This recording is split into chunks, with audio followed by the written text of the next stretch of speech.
Them here, just making sure that the recording is started. Okay, this is we're now on our second video that would really be standing in for our Wednesday lecture, and this is on body defenses. We're on letter E, capital E of our outline, the specific and non-specific defenses. The first thing we'll touch on is the non-specific defenses, which are non-specific. They treat all threats the same way. They treat bacterium A like they would treat bacterium B, and virus A like virus B. They cannot recognize one from the other, and they don't distinguish one threat from the other. They give an immediate response, and there is no memory, so they can't recognize any threat that they've seen from the past. So again, very, very nonspecific. So what are the 5 types of nonspecific defenses?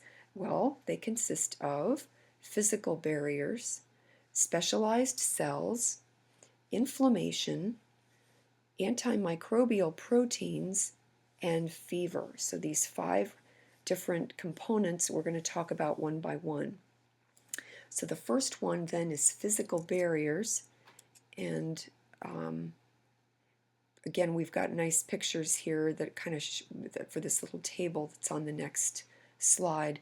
Physical barriers prevent the pathogens from getting in, and they would include things like your skin and mucous membranes in your hair.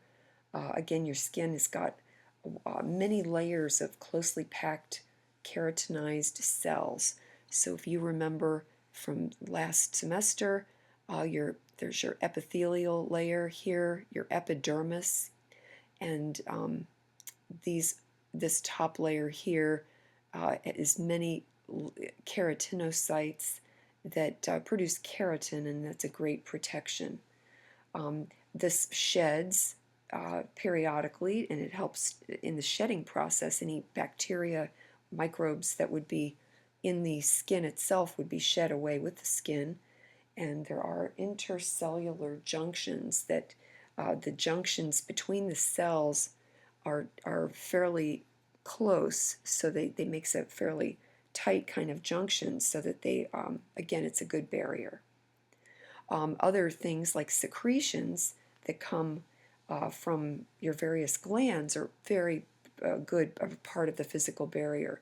For example, oil or sebum is again found in like your sebaceous glands, and so your sebaceous glands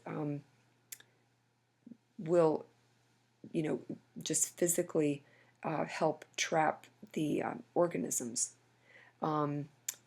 Serum, or the ceruminous or waxy substance in your ears, does the same thing. Mucus that's on your mucous membranes, tears in your tear ducts in your eyes, the flow of urine all of these fluids and secretions help wash away pathogens. Secretions also contain enzymes called lysozymes, and you remember those from chapter, I think, 3 in your textbook. Lysozymes will break down and digest organisms and break them up into little pieces. The pH of many secretions is acidic, and this also helps decrease microbial growth. And mucus, again, physically will trap pathogens, so that's just that's that. Let's look at then, so that pretty much covers physical barriers. Now we'll turn to our next topic, which is specialized cells. And under our specialized cells, we've got 2 main types of cells that we need to think about. And so here in our little diagram, our phagocytes, our phagocytic cells, are one type of specialized cell. And then we have what's called immunological surveillance, which would be the natural killer cells. So these are our 2 main types of cells, the phagocytic cells and then our natural killer cells that form part of immune surveillance. Let's go then and look at oh, well, there we go. There was our little thing on specialized, on physical barriers, which we talked about. And here we are talking about our phagocytic cells, the phagocytes, and natural killer lymphocytes, or natural killer cells. So phagocytes can include the macrophages, or phages, micro meaning small. Again, microphages is just another little word that would be the small cells that are phagocytic. Those would include the neutrophils and the eosinophils that circulate in your blood. So another word for eos and neutrophils would be microphages. These will sometimes leave the bloodstream and actually enter injured or infected tissues. So they can squeeze through diapedesis, the blood vessels, and get out there into the tissues. So again, the other type of phagocytic cells are macrophages, and these macro means large, so these are large phagocytic cells, and virtually every tissue in the body has its own either resident, meaning they live there all the time, or visiting macrophages. So let's talk about them. The resident macrophages would be also called fixed macrophages, and they are permanent residents of certain tissues. And for example, in the CNS, we talked about microglia as being phagocytic. In the liver cells, there are phagocytic special cells called Kupffer cells that are, and so they live there all the time, and they're protective and phagocytic. And then we have free or mobile phagocytic cells that travel throughout the body. Okay, natural killer cells, or NK cells. About 5% of your lymphocytes in your blood are natural killer cells, and they do what's called immunological surveillance. This is when these natural killer cells will recognize abnormal antigens on a cell. Again, an antigen is just a structure. It's generally a part of a molecule, one of the molecules we remember, like a carbohydrate or a protein that sticks up off of a cell, and they recognize those abnormal antigens on a foreign cell surface, and they will destroy them. So what kind of cells would have these abnormal antigens? Well, tumor cells would, and virus-infected cells would. So these natural killer cells are going to go after these abnormal cells. They do ignore normal self cells. They will not go after cells that they recognize as themselves, as part of that human being or individual organism that they are from, that they live in. And the way that they act is by secreting perforins. And perforins are a special kind of protein that will perforate the cell. It'll make a little hole in it. Once you make a hole in this plasma membrane of a cell, you allow water to get in, and then the cell takes on water and it will rupture. So it perforates the cell. So there's a little clicker question that you can do. Which of the following is not part of the nonspecific defense system? I'll let you look at that, and then you can tell me what you thought.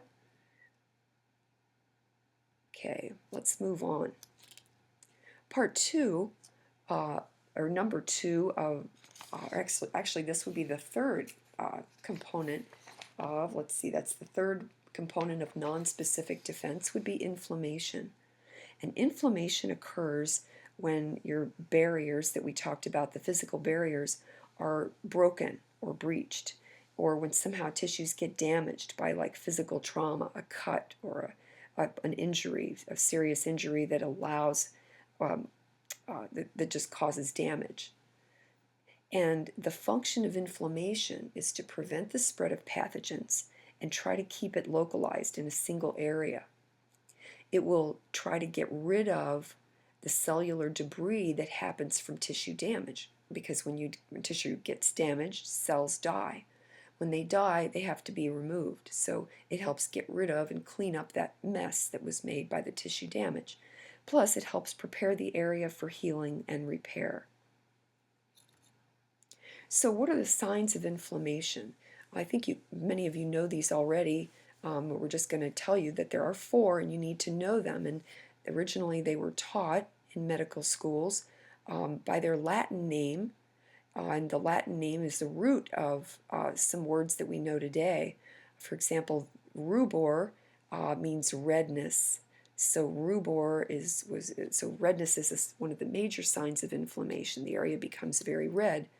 Calor means heat. And so again, you think of the word calorie.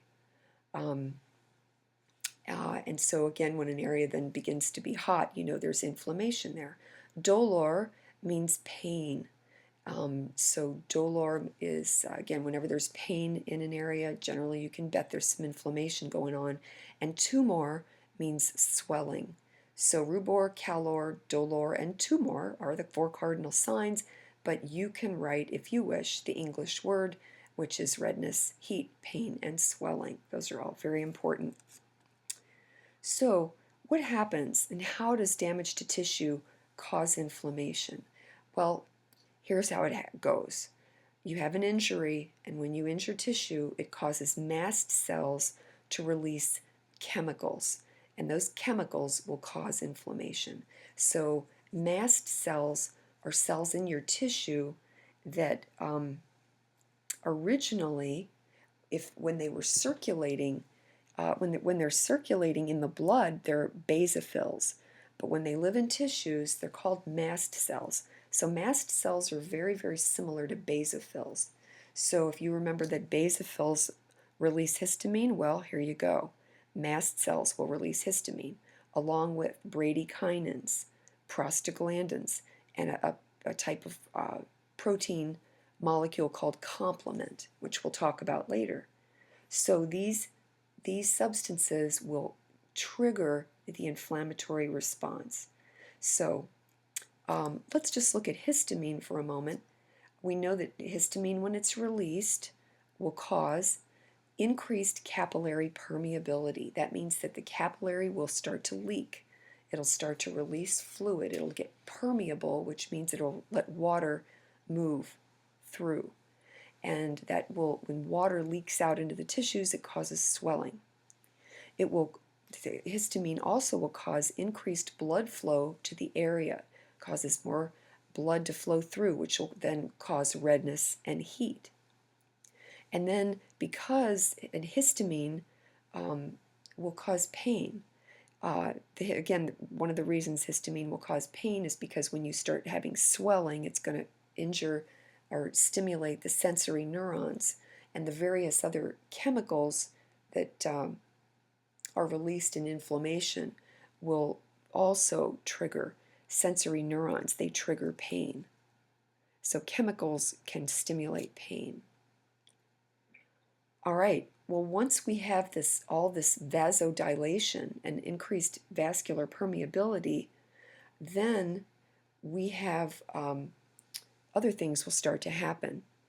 We're going to start activating the clotting system, and the clotting factors and complement, which is a protein substance that we'll talk about in a little bit, they will leave the bloodstream and enter the injured area, and they will begin to wall it off and try to slow the spread of the pathogen.